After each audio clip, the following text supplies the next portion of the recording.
ভাইরুর সাথে তোমরা 5-7 জন লাঠিতে বাইরন শুনেছ, আমার কোনো কথাও শোনো নাই, কিছু না। মুখ বুড়ান নিয়ে বেরোছে কিনা? আমি বেরেছি, আমি লাঠি নিয়ে বেরেছি, শব্দ পেয়ে আমি লাঠি নিয়ে বেরাই, ঘরতে বেরাই, আমি ঘরতে বেরাই, আমি লাঠি নিয়ে বেরাই। আমি তো তোমাকে কারো মারার লেগে বেরিয়েছি, আসাম জানি সত্যি কথা কম, আমার মায়ের কসম, আমি ঘরতে বেরাইলাম লাঠি খান নিয়ে বেরাই। আচ্ছা তুই এই যে কেলা কচু চুরি করিস? না, এগুলো আমি চুরি করিনি, আমার মরা আমার কসম, আমি চুরি করিনি এগুলা, এগুলো আমি চুরি করি না, এগুলো আমি চুরি করি না। কলা কচু আমি প্রতিদিন আমি কাজে যাই, আমি এগুলো চুরি করি না। হ্যাঁ দাও, আমার ঘর বাড়ি দরজা সব চেক করে দিচ্ছি, দাও পাও না কি করছি, এক ফুট কলা কিছু পাও না কোনো জায়গায় কোনো কিছু। তোরা দুটো যা, রান্নার তো বা তুই যা, তুই আর ও যা, ওখানে এসো, উঠে নিয়ে কারে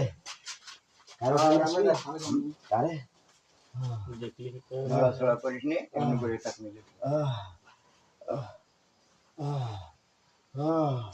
কারে উঠে নিয়ে আসবি, কও আমি করছি। তুই কয়ে দে, তুই কলি তো তাহলে আমি বসবো না। তুমি যে ই করছো ওনাদের প্রমাণ ই করছে যে তুমি নেছো।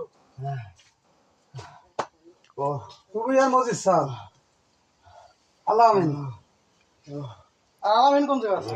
আলামিন কোন জানি না, আলামিন কোন তা জানি না। আমার কাছে একটু শোনা উচিত ছিল ভাই।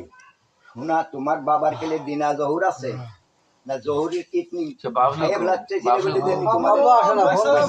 বলছে যে আমি বলছি যে অন্তত চৌকিদার হিসেবে আপনি আসেন, আমি ওই ওয়ার্ডের দায়িত্বে নাই, ওই ওয়ার্ডের দায়িত্বে শাহাদত কাকা, শাহাদত কাকার ফোন দাও, ওই মেম্বারে ফোন দে একটু, ওই মেম্বার আছে,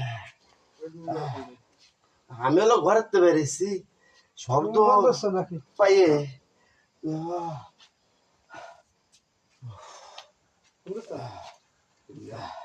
কারে দিতে